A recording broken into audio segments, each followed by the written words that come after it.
Good morning, everybody. My name is Hazem Karboud. I am a PhD candidate with IIT Bombay. This research is done with Dr. Zakir. So I'm going to give an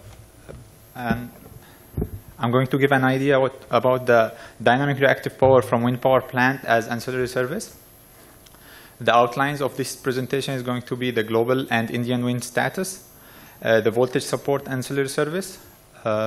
Then I'm going to explain a little bit about the wake effect and how it's going to impact the reserve of wind power plant.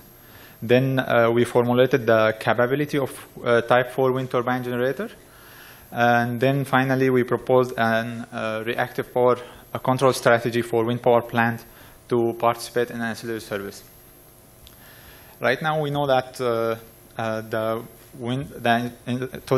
global installed wind capacity is almost exceeds 500 gigawatts over the world. That's because of the fossil fuel depletion, the climate change, and the job opportunities that are coming with the wind integration to the systems. In India, we see that the overall installed capacity, wind capacity, exceeds 30 gigawatts. And still, the Indian plan was the roadmap for 2030. Previously, it was the wind's going to be around 150 gigawatts, and the solar is going to be almost 60 gigawatts. But right now, with the new 2022, the solar PV is going to be 100 gigawatts, and the wind is going to be 75 gigawatts on 2022, which give actually a huge impact to the wind and solar to regulate the voltage. Because they are going to be the second largest generation plants after the coal. So what voltage support from wind can we get? We have two parts. We assume that here we have a disturbance at this point. So we have dynamic reactive power compensation, which we call it LVRT. And here we have two modes. It's either reactive power priority or active power priority. And reactive power priority is applied in most of the countries, except India and Ireland. And India and Ireland, they follow active power priority, where active power should be with proportion to the retained voltage. And then we have steady state operation, where we have many modes. We have constant reactive power mode, and constant power factor control mode, and voltage control mode. Constant reactive power mode, in which the TSO or the DSO is going to provide a set point for reactive power. In constant power factor, the wind power plant operator is going to provide reactive power with respect to active power generation from the wind power plant. And in control mode, actually, which is the mainly applied in the transmission system connected wind power plant,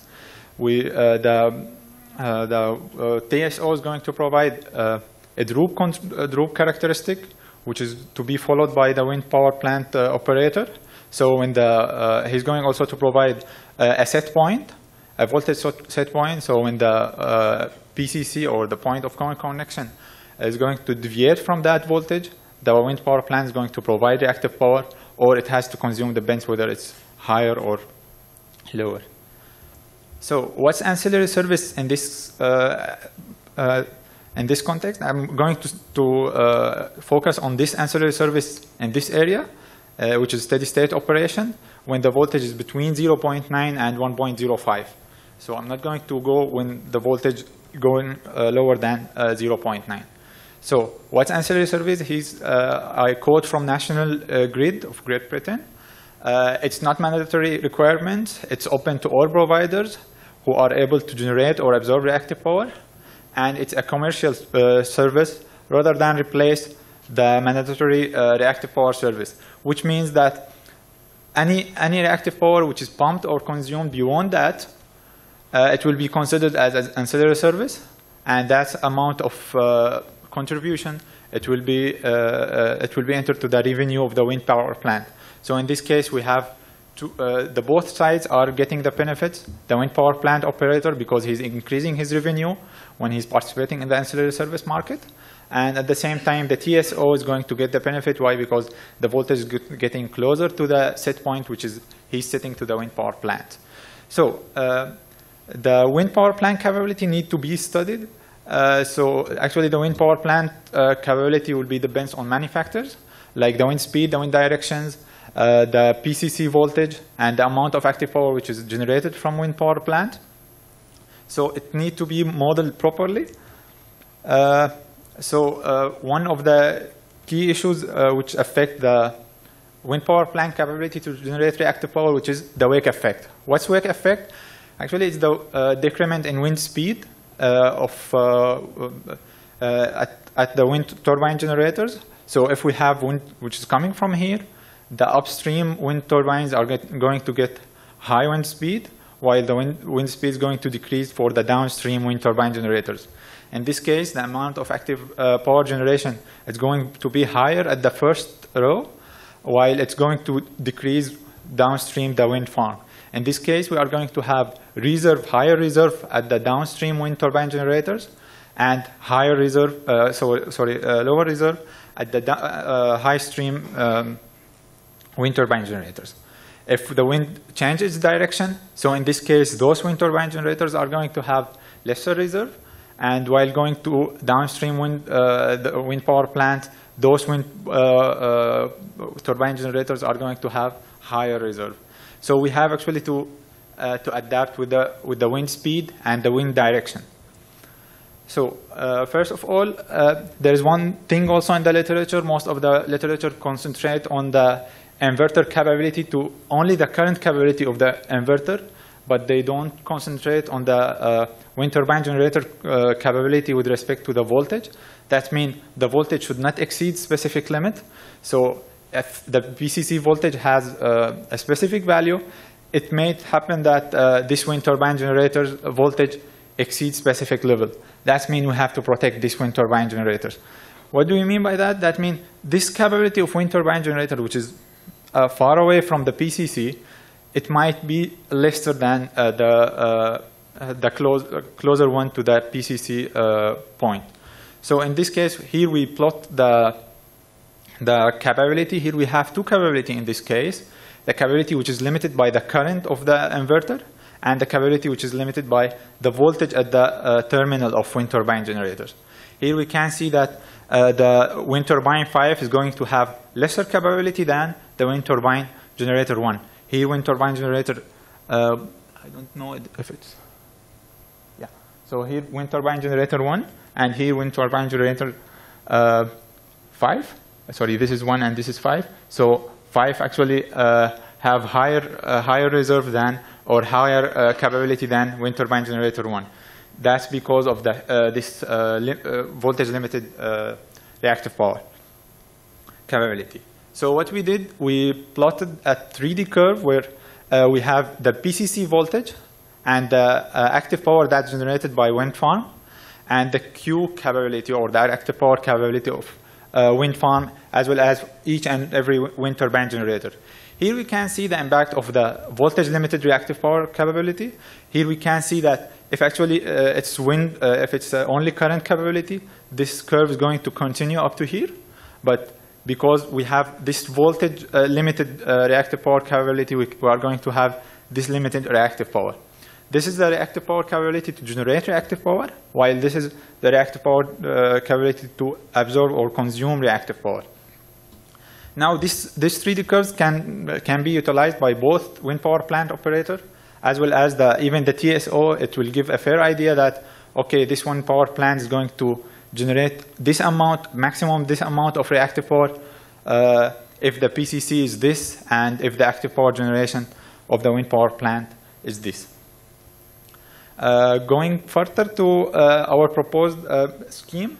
So we propose a new scheme to participate in ancillary service with respect to the variable capability of the wind turbine or the wind power plant, and at the same time the voltage, where the voltage dip may occur in different levels between 0.9 and 1.05 per unit. So this is the conventional way that we are going to feed only the droop, the QV droop. So depends on the V difference. We are going to get a specific set point of reactive power, and that's going to be distributed to the wind turbine generators. While here, we feed this capability of wind power plant. We feed two parameters, which is VPCC and the active power generated by wind power plant. And here we have the deviation of the voltage. So if we have more capability, then in this case, the wind turbine generator or the wind power plant is going to pump more reactive power. And if the voltage deviation is higher, then in this case also the set point is going to be higher. Then we have here participation factors in which we are going to distribute that set point of wind power plant between the wind turbine generators with respect to their reserve. So in this case, if wind turbine generators has higher reserve, it has to generate higher reactive power, and etc. Here, how we did calculate those participation factors. The wind, here we have the wind power plant capability, and here we have the wind turbine generator capability. We divided them, and we got the participation factors. So the higher reserve of every wind turbine generator is going to lead to higher contribution of reactive power. Here, the result that we got. Here we have, this is the PCC voltage. We created here an event, and we can see that the fixed droop is going to rise up the voltage. Actually, the voltage without any control is going to be at 0.9 exactly. So without any contribution of ancillary, if we are just following that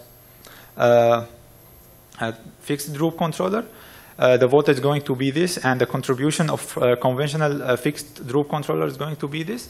While when we have the proposed scheme that depends on the model reactive power capability, it's going to pump more reactive power, and this, the difference between them is going to be the contribution to the ancillary service.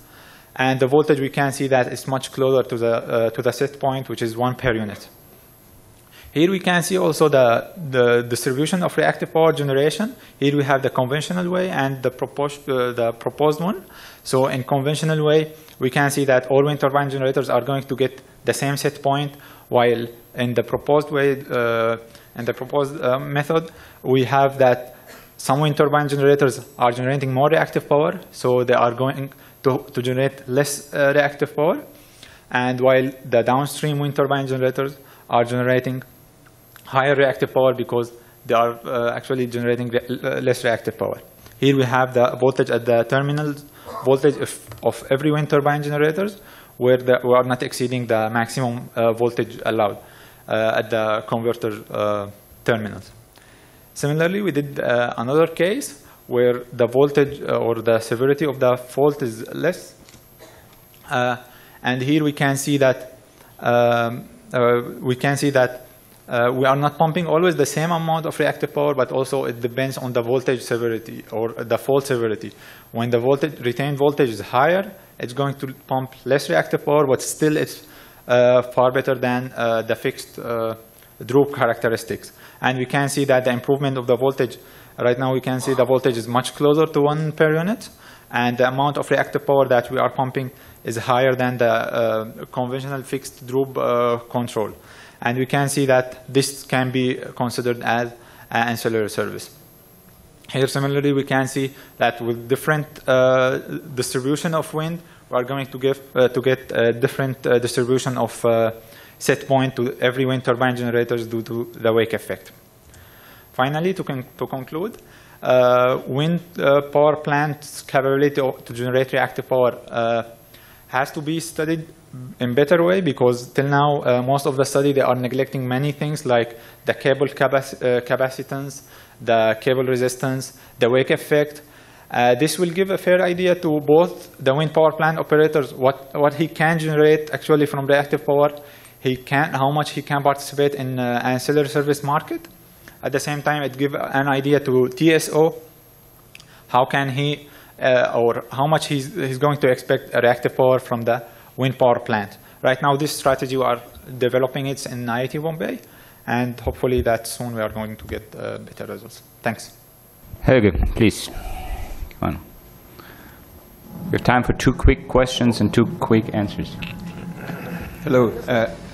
Helge Gödal from Ancillary and previously with National Grid. You quoted National Grid in context of additional service and tendering for additional service. National Grid has for 12 years run ancillary services for all power parks in 0.95 lead lag. Have you looked at the combination of operational control of the without deadband, as well as the service that you were showing, dynamic with deadband, and both the services from the same plant? Okay, actually, deadband, we are just using it to prevent that. I mean, we are preventing the wind power plant to take any action within small variation of the voltage. That small variation, we just set it right now 0.01. We took that value actually from standard Sandia Lab report. That's 0.01. Actually, in some other papers, they are not considering the deadband issue. And actually, this deadband is creating sometimes the nonlinearity when the voltage is just touching the deadband borders. Actually, we didn't study the impact of that deadband, how much it's the optimal value of that deadband. But yeah, it's worth to be explored. Thanks. So no more questions? There's one more question. Hello. Thank you for your interesting presentation. Julian Langscheller, my name. I'm from FGH in Germany. My question is not related to the core of your presentation. It's more related to a side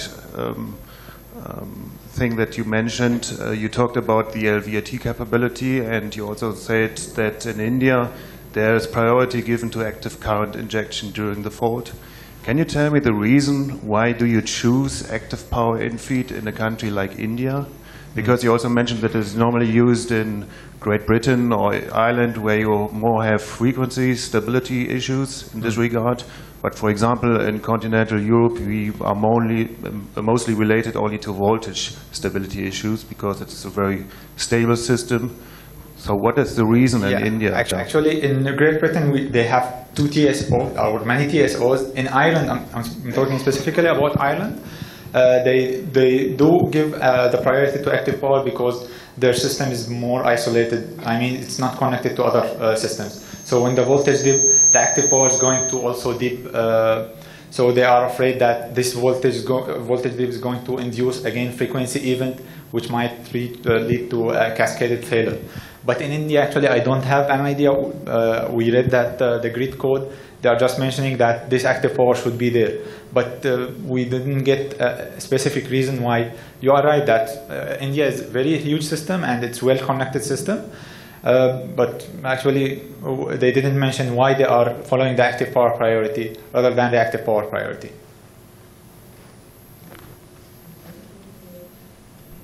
Thank you.